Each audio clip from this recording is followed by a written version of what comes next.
Hi, this video is the demonstration of the FUT linear scar running from one ear to another ear. Result vary from one individual to another. Some of them could be smaller than this and depend on how well your body heals, and some of them could stretch bigger than this. And it's hard to predict sometimes, mostly due to genetics. Some people heal better than others. Sometimes it's how big the surgery is too, and then that's the key. The FUT scar has a linear scar and is more visible. You shave, but you leave your hair long, no one see it. Where the FUE, it leaves you tiny dots of scar and allows you to wear your hair shorter.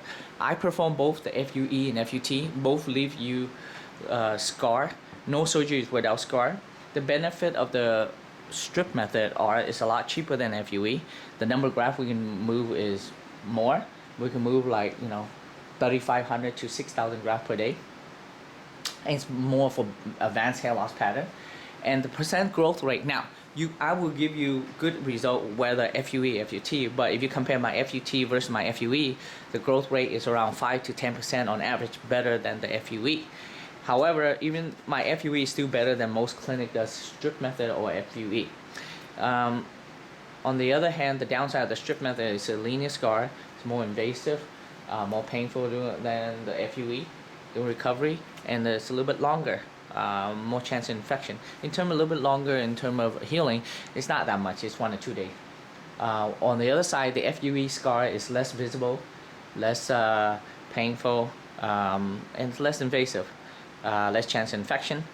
But the downside of FUE are, number one, it costs a lot more. It's double, and the number of grafts we can do is less.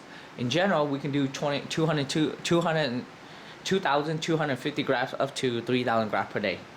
Although there are days we can go beyond that, but we don't know. When we start, we always schedule at 2,250 and go from there. That's why the FUE is better for mild to moderate hair loss, where the strip method is more for moderate to advanced hair loss.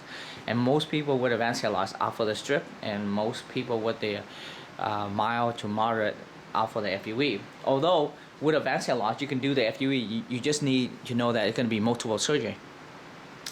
The other downside of the FUE, besides the cost and the number of grafts less, is the growth rate. And again, if you follow my YouTube, I will produce excellent density with whether FUE or FUT, both.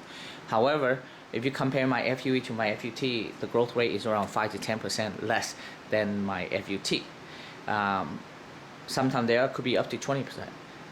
So this is the demonstration of the strip method, the linear scar, and the result vary from one individual to another.